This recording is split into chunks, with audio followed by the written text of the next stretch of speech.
All right, ladies and gentlemen, welcome back to the Golfballing Podcast, episode 276. Here with Ryan once again. How are you doing, Ryan? Doing very well, sir. How about yourself? I'm doing good. I'll give you one guess. Take a guess at what I did today. You went to the driving range. No, Damn. non-golf. I'll give you one more guess. Non-golf related. This is more lifestyle, Florida lifestyle. You went to the beach? Yeah. Dang, that was not on my list. I know, isn't that crazy? There's a reason, but I'll save it. A little too private. But anyways, yeah, I went to the beach today, so feeling pretty good. Ryan and I, we touched on it last ep. We're playing Cabot on Saturday. I do need to go to the driving range. As I bought Ryan's clubs like the first day of July, the third day of July, and we played 9 holes, and that's the 9 holes that I've played with those golf clubs. So I really do need to get to the driving range. You hit them well. Yeah. Also, like Fort Myers, a little muni. I don't think we were tipping, or obviously we weren't tipping, but that course is not playing the longest. I don't remember hitting like that many. It's a course where you're able to hit like a lot of wedges. So I do need to dial it home, and got some new golf shoes. There we go. Locked and ready to go. The car is back. No dead car anymore. What kind of shoes did you roll with? I have Jordans. Yeah, I don't know. I have Nike Jordan shoes. I probably won't wear those. And then I have G4s now. There we go. I'm a G4 guy because of Nick, and I'll probably rep those. So I'm swagged out. I'm ready to go. Love that. We had a actual great BMW championship. I'm not sure. Did you watch much of that? No, did some leaderboard following. I was down on Marco Island with the family this weekend, so was a little bit out of touch. We actually, I don't know if I told you this. So, course we played is called the Rookery, and there was a FSGA event there. So, I guess some amateur Florida tournament, and they were playing Friday, Saturday, Sunday. So, me just knowing Florida golf, I called around and figured that was going to be the best condition in the middle of August for Florida golf. Mm-hmm. And we got paired up with a couple guys, one of which was pretty solid player. I mean, nothing crazy when I'm in a cart with my brother. His brother's a stick, if you don't know. My brother was pissed. He shot 74 and had like 2 doubles, just made a million birdies, just silly. But the guy we played with, his name's Dave, and he lives over in West Palm. Oh. And good dude. He shot 75, 76 in the tournament. I think he like mid-30s, came out. But he invited us over. He's like, whenever y'all want to come to West Palm, get out on his track. Because I think I shot like, I don't know, 81, 82. Like I didn't play great, but made a couple birdies, sank couple putts, Gave him a glimpse of what's there. Yeah. But the other guy we played with had to have shot 97. Oh, okay. And he was playing in the tournament. Oh. Yeah. So my brother and I get paired up with 2 guys that were playing a practice round. Oh, okay. One of which was pretty damn good. Fun. Got to watch him, make a few birdies as well. And this other guy, God bless his soul, Rich, wherever you may be right now. I hate to say I looked it up and he just didn't turn in a card first day. So damn. Go ahead and say it wasn't pretty. It's not as weak. Do they know each other? Mm-mm. No. We were like the only 2 people on the golf course that weren't playing in the event. Oh, okay. Yeah.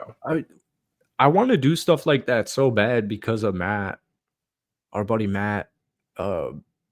Big, or at least when he was down here in Florida, he wanted to, and then he ended up moving, but I know he wanted to play in stuff like that. I want to do that as well. Like, I'm not shooting 97s out here, but I kind of want to play in like a actual tournament, just kind of relive those high school glory days. There's definitely handicapped events you can play in that are flighted that to me would be more fun. Oh, okay. you and I don't belong in a scratch event. No offense. Like Rich. Yeah. They're going to play it from a distance that I'm not going to want to play it from. Yeah, you're right. I didn't even think about that. This was an over 40 event, and they were playing from 6,900 yards. Jeez.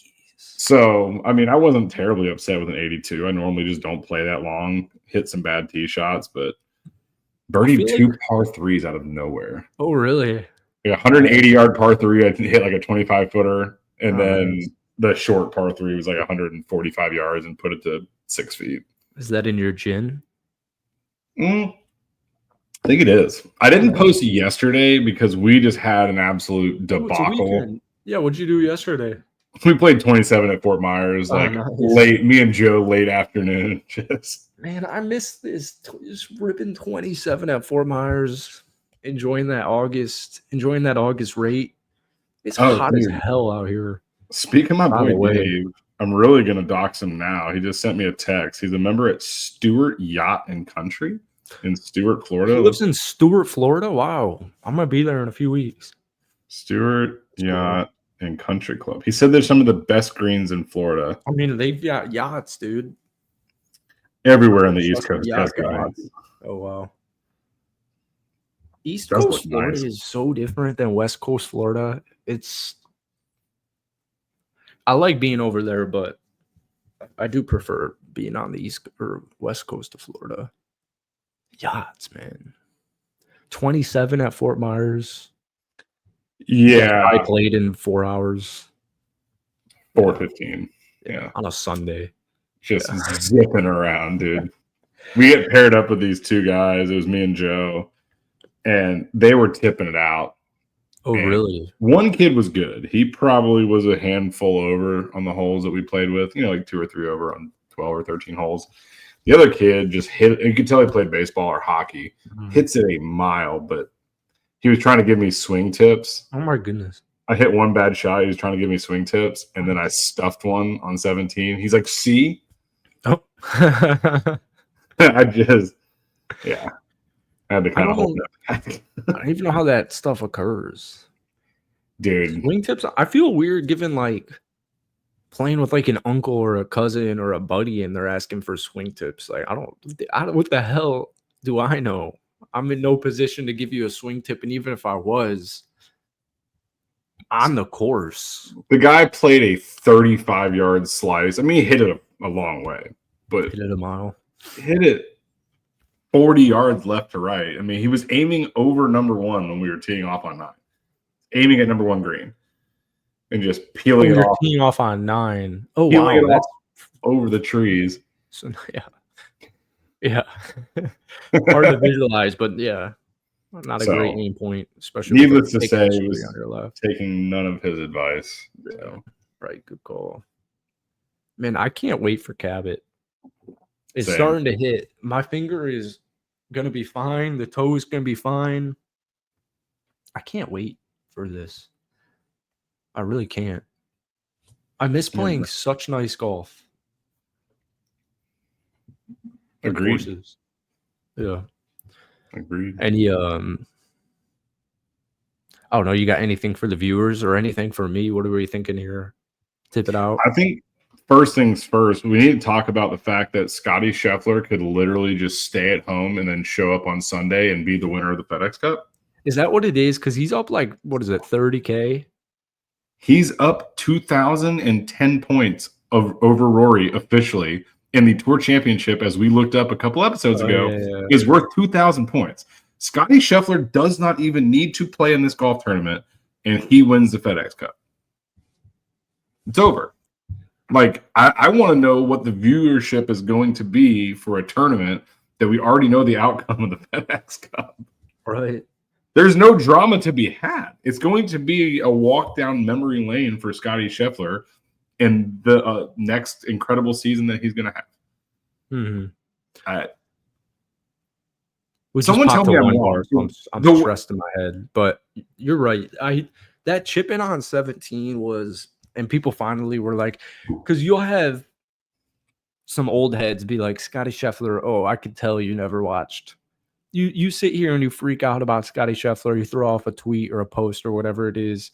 People are like, oh, you never saw Tiger in his prime. And now, even though it's the BMW championship, people after that chipping on 17 were like, that was Tiger-esque. Very cool to see. I hate watching Sunday blowups. McIntyre, I'm not a huge Scottish dude. I'm not a huge Euro supporter. And actually looking at the top 10, I like all of them. Tommy Fleetwood, Harry Hall, Hovland, Oberg, Rory. I like all these kids. Like they're not 10 years older than me, but I wasn't upset that Scottie Scheffler beat Robert McIntyre at all, but he shot 73. I mean, I kept throwing up polls on social media because what do you have, a 4-stroke lead on the first tee? It's like he should win this event, but is he really? And nobody really, even with that lead, no one really thought Scottie was going to lose. Think about it this way, though. If you're playing a match play event, and match play is not the right phrase. If you're playing a heads-up stroke play event versus somebody, and there's 18 holes left, birdie bogey on 2 holes and it's even. Mm-hmm. Like it's not crazy to think about.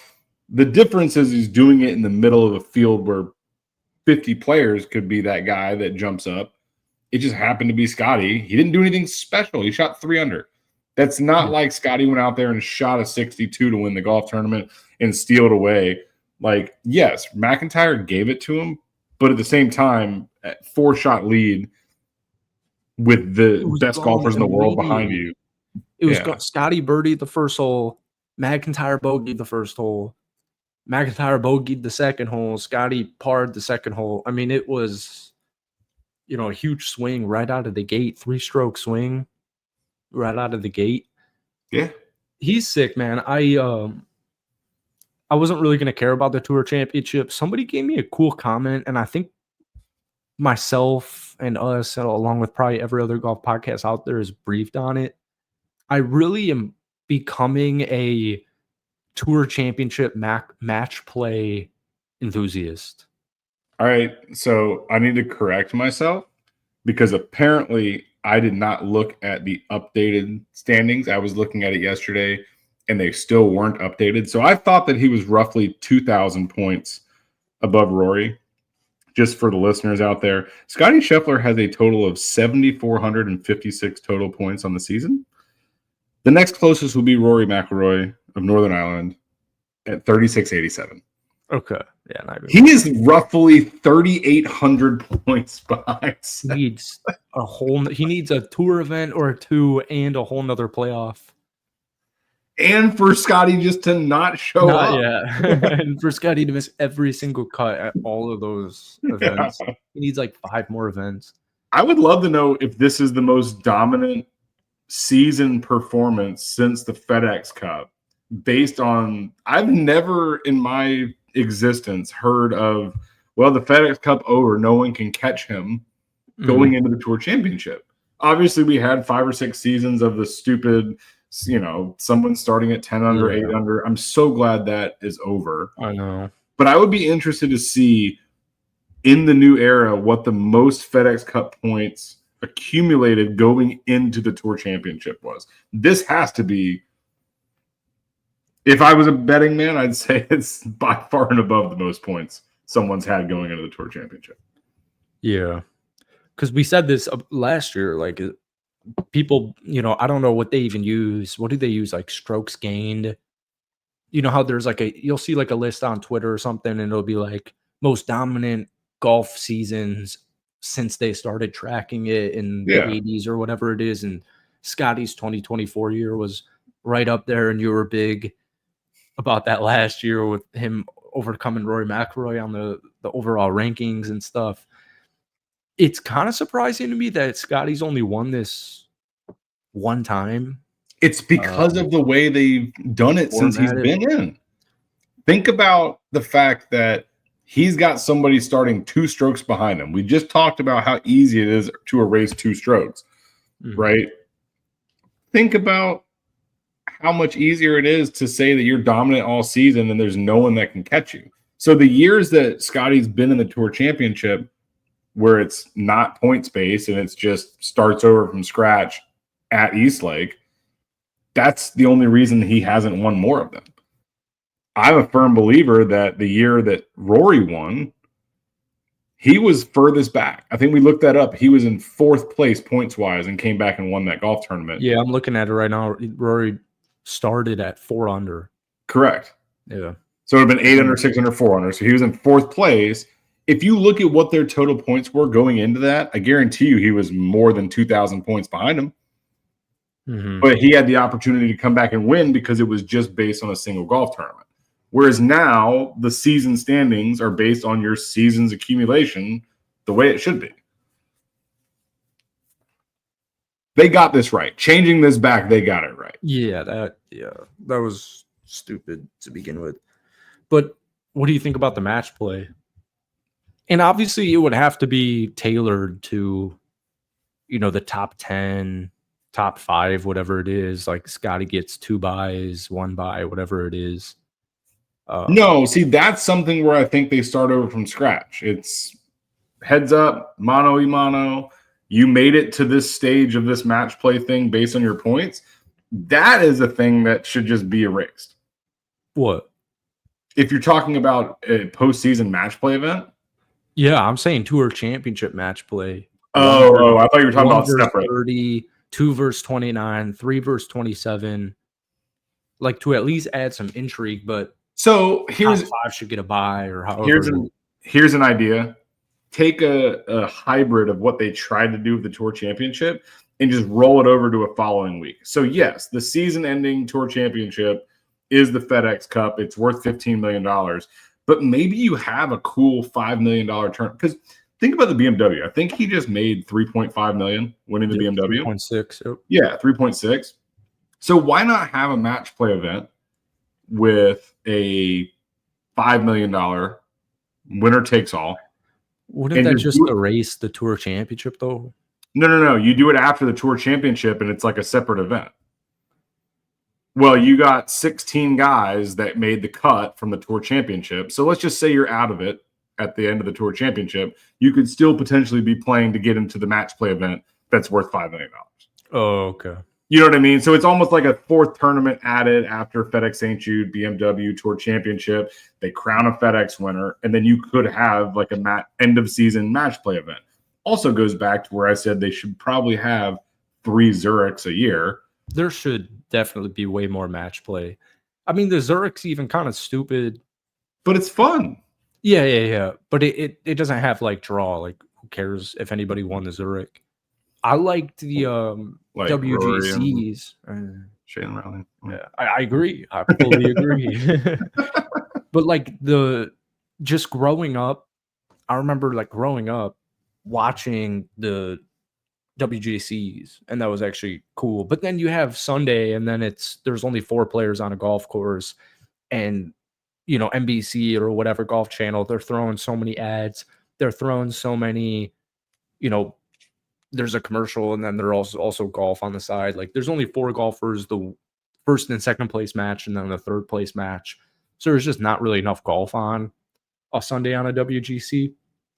But I really like the match play format, and yeah, maybe it's not for the Tour Championship, but I think there should be, I mean, not even a major. A major I think would be cool.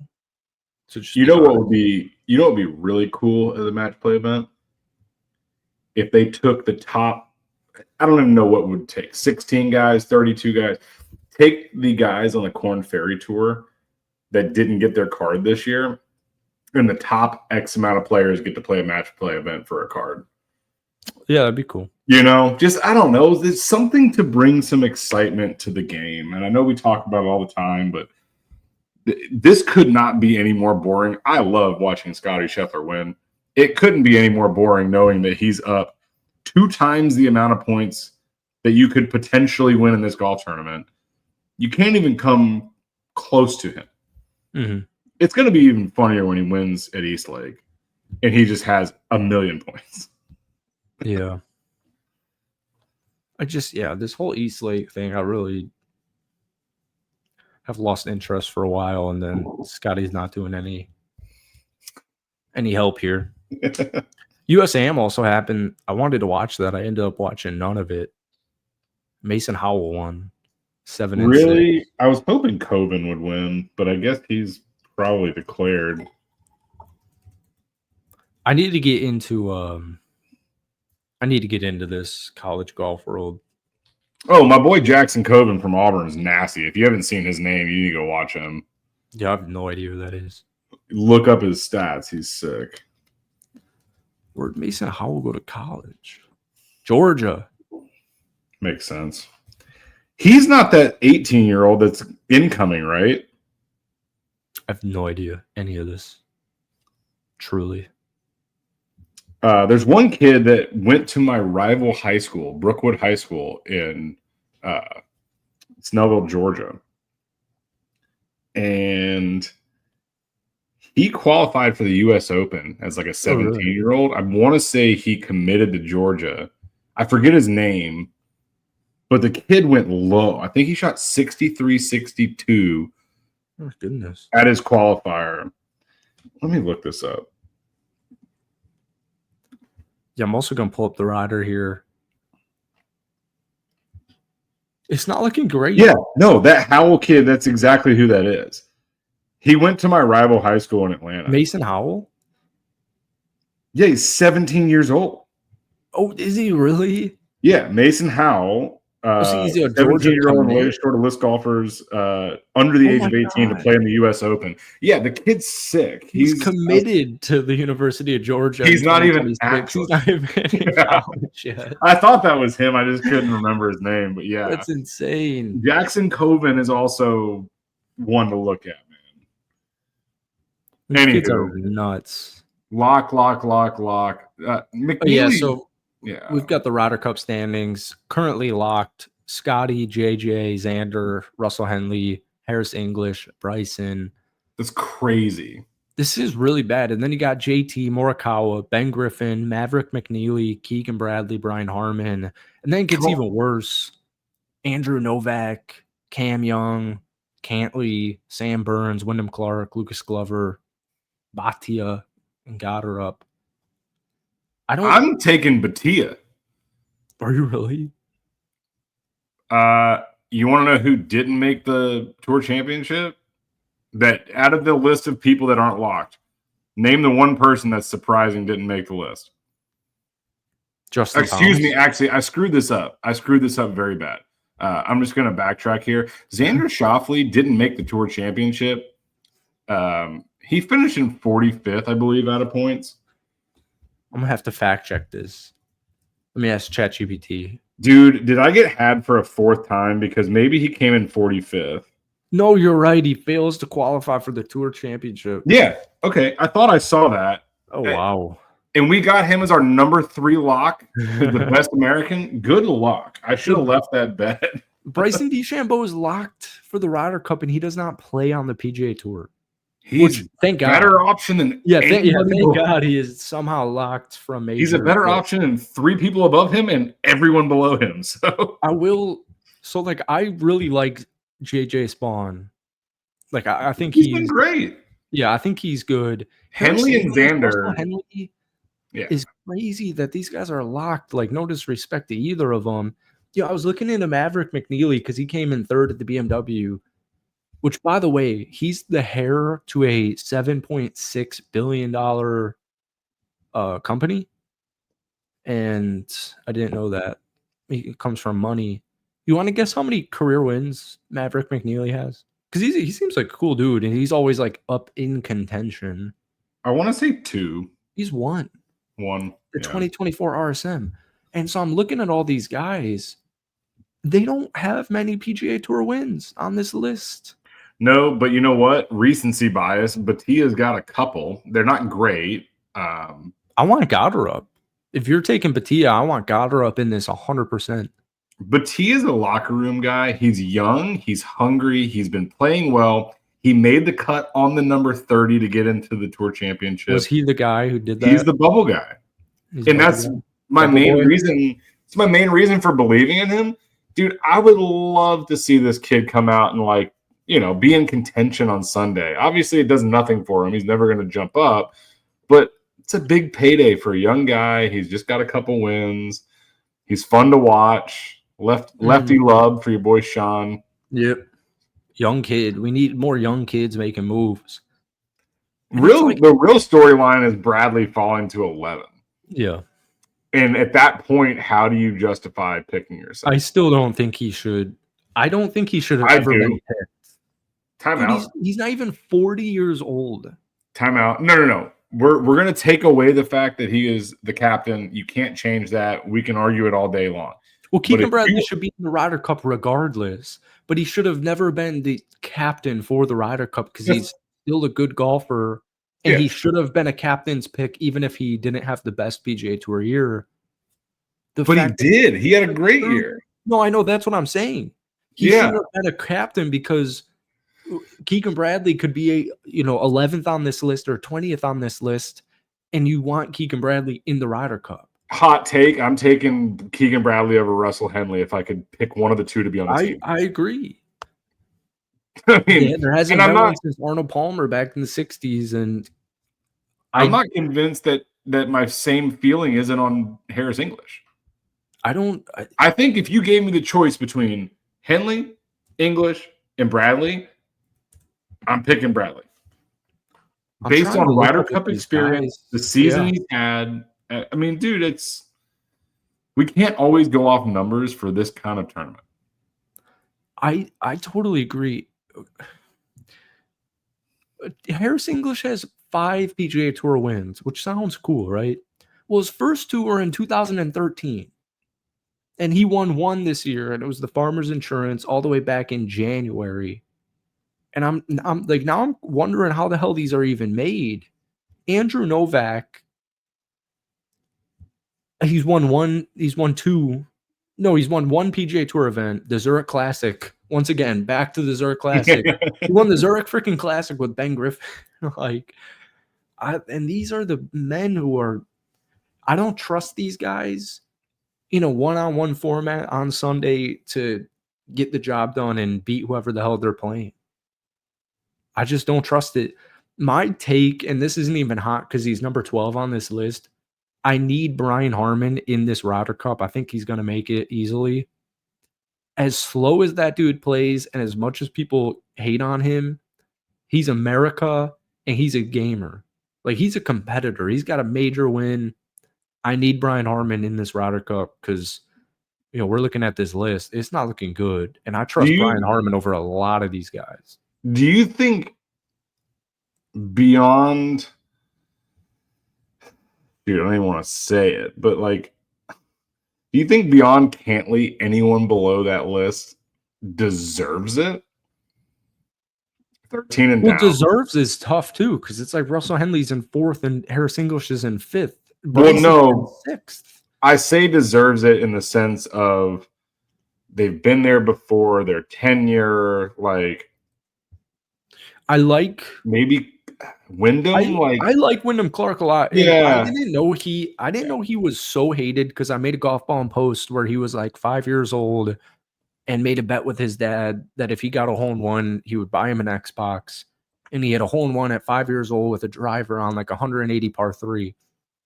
And I made that post and it hit the algo. Every single comment hates Wyndham Clark more than they hate anything else. They hate Wyndham Clark more than they hate the Team Europe Ryder Cup team. It's recency bias with the way he acted at the it's PGA. Insane. They're both at fault. They're both like, yeah, I get it. I totally get it. But at the same time, these are professional golfers. They're professional athletes. Like, that you've heard all the bad Oakmont stories. Like, people have trashed it before. People have trashed locker rooms when they're upset and it doesn't get out in the press. And it's just, I want Wyndham Clark in there. He won a U.S. Open. I would love him there. I like AK a lot. Let's get some youth movement going. I think Sam Burns is a cool American guy. Jordan Spieth's not on this list, and I know a lot of people don't want Jordan Spieth there too, but I know he had a horrible, I think he was like 0-2-2 or something like that in Italy. I get it. He's kind of a mess in the head, but I want him over anybody 13 to 20th. Cantley's definitely got to make the Ryder Cup. He's the only one. And I just say Batia because it would be cool to see him with his recent success. He's had a win this year. He had a win last year. He's a cool-ass dude. He's playing well. He's young. He just got his way in. I think this week will kind of set the stage for him even being looked at. If he comes out and has a really good week, you got to understand, this kid's what, 21 years old? He's so young. He's so young. And he's 23. Is he really?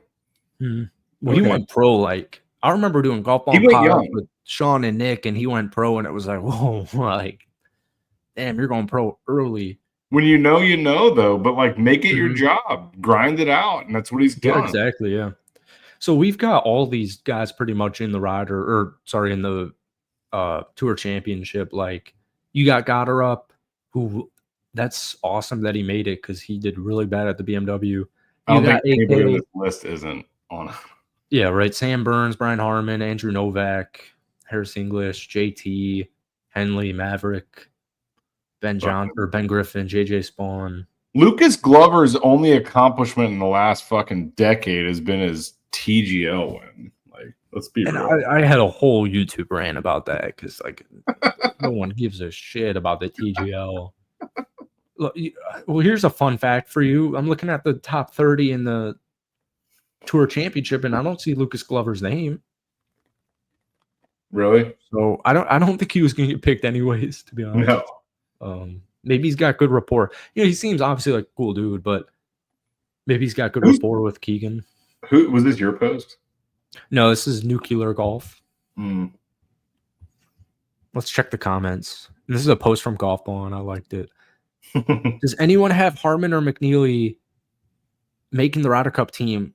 Just Harman, 8%. Just McNeely. This is what really drove me crazy. 9% of people said just Brian Harman. Oh, there's 46 votes. This isn't a good. Yeah. So two people said Brian Harman. 43.5% said just Maverick McNeely, and 41% said neither Maverick McNeely or Brian Harman. Like, oh, yeah, we got a bot here. Patrick Reed and DJ aren't on the team. Keegan isn't serious about winning. I would love Patrick Reed on this team. I've made that very clear. I would too, man. And DJ for that matter. I agree. No, okay, so here's the thing. If Brooks is not even, I totally forgot Brooks Koepka. If they wanted to win, they would throw out the Brooks and the Phil Mickelsons of the world and just be like, hey boys, we may only use you for one match, but like we need you there. I would. And I don't think anybody, if you came out of the clouds with a Phil Mickelson Ryder Cup pick off of the Live, I think it would be a storyline of all storylines. And the guy does nothing but, I mean, he's a winner, bro. He is a winner. And looking at that whole list, I'd rather have Phil Mickelson over most of them. I'm about to look this up. He played in the Ryder Cup. He hasn't played in a Ryder Cup since 2018. That is not fair. No. That's not cool. He won a freaking PGA championship a few years ago. Well, Google tells me that his total win-loss record isn't stellar at the Ryder Cup. 18 wins, 22 losses, 7 ties, 47 total matches. That makes him number 1 on the all-time points list for American players, though. That's like saying LeBron James is like the all-time motherfucker. LeBron James has played for 30 years. Yeah, of course he has more points than Michael Jordan. He's got all these finals records because he's been there 11 times or 10 times. Yeah, I would definitely, and Phil maybe is like a pipe dream because people really hate Liv. I mean, they don't even want. I don't know if you're reading some of those comments. People don't even want Bryson on this roster. People want Bryson to be benched and I don't think that's.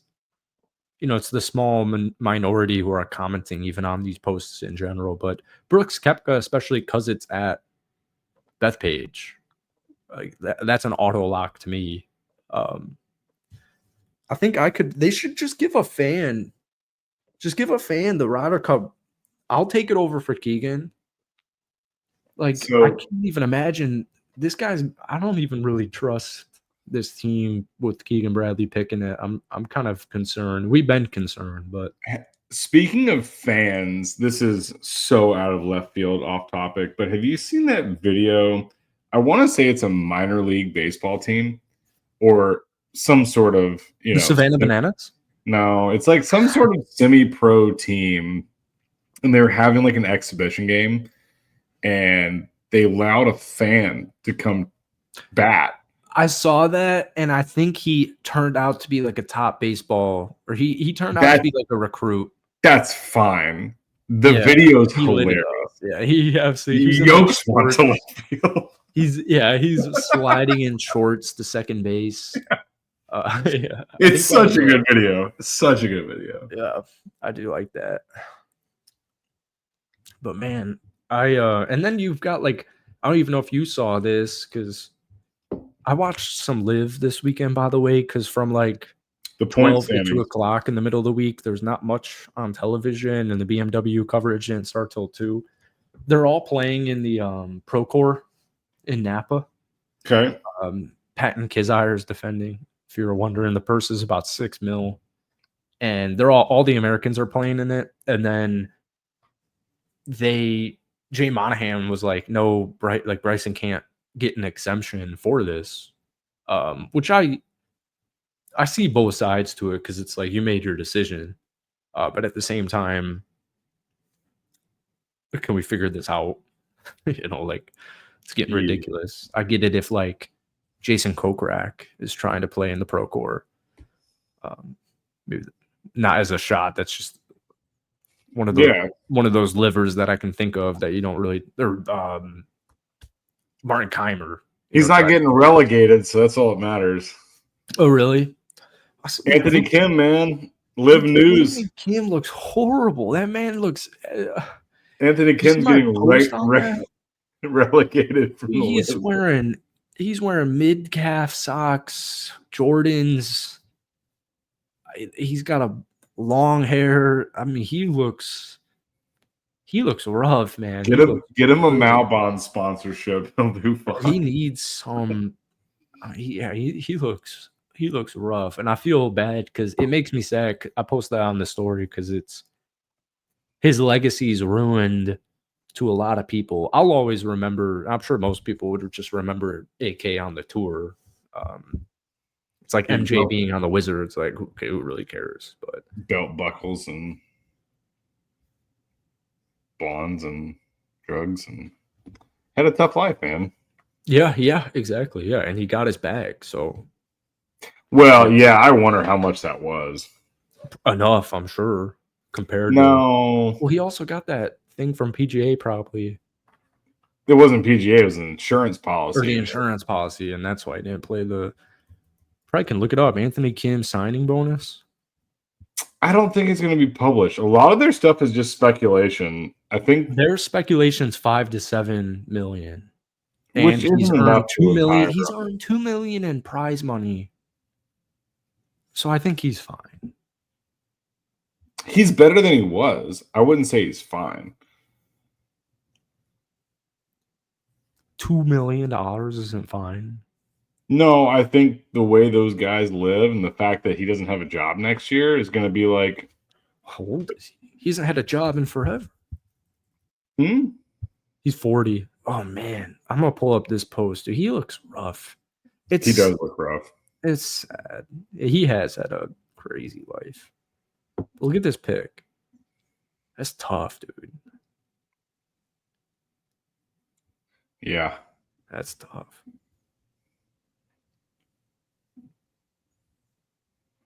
Yeah. It almost looks like he had facial construction surgery. Yeah, it kind of does. Was this what he used to look like? It's his nose. Like it's like someone punched him. Yeah, eyes kind of come with the nose, but that's my god, you're right about the nose, dude. Jesus. The nose is like, I don't know what the fuck happened. Holy cow. Too much coke just collapsed his nose. Yeah, probably. Damn. Get him on the Ryder Cup team. The cheerleader? I mean, get some vets. Get some male cheerleaders like the Minnesota Vikings. Get Gary Player out there. I mean, what the fuck? Yeah. Have Gary Player, or he's not the best Ryder Cup captain. He's also not American. Dude, you're right. That always upsets me a little bit. But it does make it all make sense. Yeah. Yeah. That's all I figure about that. God. So there you have it. So, yeah, this weekend, a little Cabot action. I'm excited to play the Roost. See what. So is that the other one? Yeah. That's the one everyone's harping on about being like a nice pure course. I think it's just less goofy holes and like more of a traditional golf course. Yeah. I can't emphasize enough for those who know Cabot. What was the course we played? Carew. I have never felt more uncomfortable on a golf course in my entire life. And I don't know, like, obviously we had a caddy and it was a little bit different, but that whole every tee shot is daunting. Every shot to the pin is daunting. Those greens were ridiculous, like Nick claimed. And I've never played a golf course like that in my life where it's like, what the heck? I often reference there was a round of golf I played at Corkscrew, which is it's an old Jack Nicklaus design. It's notoriously one of the harder courses in the area, and I shot like 76 out there many years ago, and it was probably one of the better rounds of golf I've ever played. I think that has been replaced by my round at Carew. Yeah, I was gonna say like, obviously I've shot lower rounds, like number wise, I've shot lower rounds. That round of golf, just I'll never forget walking up to 16 green and the caddy Chase was like, this is the first bunker you've been in all day. I was trying not to mention that until I ended up in a bunker. Yeah, those bunkers were nasty. The first tee shot, every hole looks double whatever it is. You'll have like a 400-yard par 4 and it looks like it's running like 650. I remember walking to the first green. I was like just off the fringe. I'm like, every putt until I like gave up on the score, which didn't take long. It's like I'm like 20 feet away, and I'm like, hopefully I 3-putt this almost. Like, this is insane. I 3-putted the first hole for bogey off the backside of the green. Oh yeah, and that did not set the tone. I mean, I putted very well. That was your worst hole of the course. I don't think I had a birdie, but I think I only made 3 or 4 bogeys. I like that. I like the par 5s being gettable. I think more courses need gettable par 5s. I also really am just down with like every course should have a not easy par 3, but like give me a 120 like LA. Give me something short and just, load it with bunkers or whatever it is. I'm so sick of these like 210 par 3s. Like, I don't even know how to hit a 4-iron straight in general. Like, I'm not trying to hit this off the tee with bunkers and all this crap everywhere. We have on Thursday 198 straight into the breeze. It's always into the wind too. Every 200-yard par 3 is never ever not into the wind. Yeah, it's just silly. I mean, I don't mind having a longer shot, but if I'm going to have a longer shot, don't tuck the pin over a bunker. And, it's just, I guess you can't suspect what tees each group's going to play. And from up tees, 150 yards isn't that bad, but I don't really have a club that stops that quick at 200 yards. Yeah. And then it's another thing too, when you get to the green on a hole like that, it's like, oh, this isn't like, it's not what it looks like on the tee.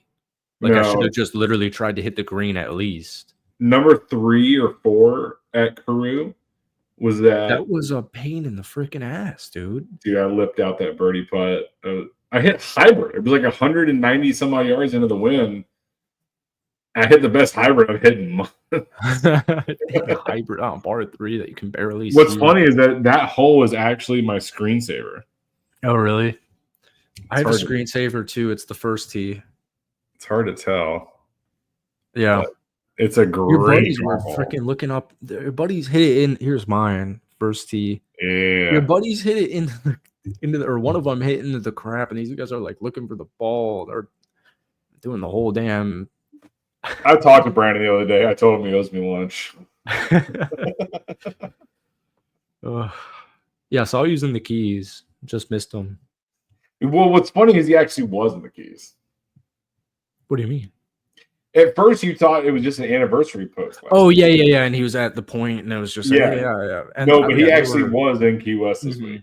Yeah, just missed him. It really cool, dude. He sent me. He saw that I was in Marco, and he sent me a GPS. He's like, "We're 2 hours and 51 minutes apart." Oh I'm like, "Take a boat. It's like an hour and a half, but I'm not fucking leaving." Yeah, good people. But yeah, I can't wait. I gotta dial it in. Hope at least we'll have a little friendly match with us if these randos are. Yeah, we'll just play for lunch. Yeah, fun.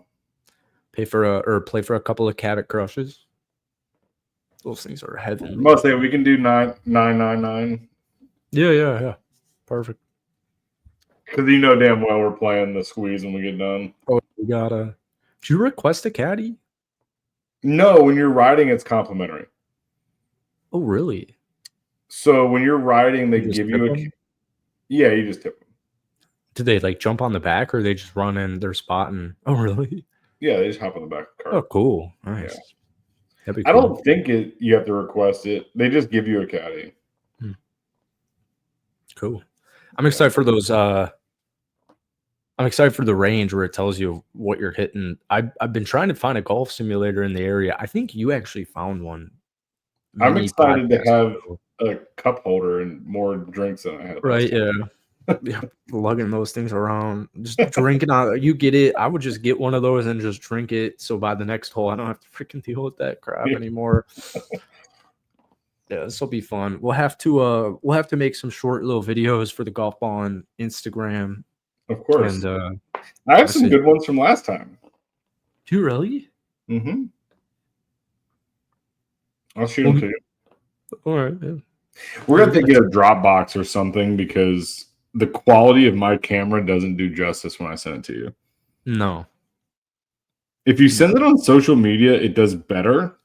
I see like craters in the moon on your damn phone. Oh, dude, I'm about to send you a picture. You can just give your opinion, and I send it to you on Facebook. I didn't know I had Messenger till recently, and you had like a couple of things that you sent me, and I probably was like, dude, I don't have Facebook Messenger, and I just saw them all recently. Yeah, I've got 6 messages from you. You're so fucking old. Yeah, this is beautiful. I saw this on your story. Dude, it is insane though. Just like the color. Anywho, I sent you some posts from Cabot. You can put fucking music over. But we gotta do, nice.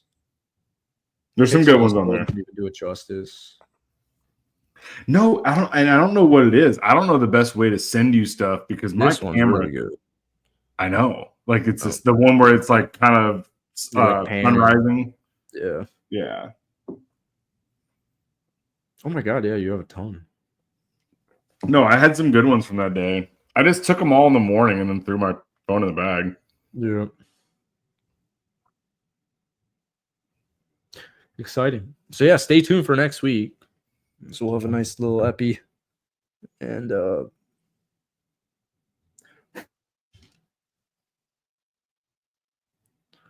my eyelash had to make a wish. So yeah, I don't know if you got anything great up here. Thanks for popping in as always.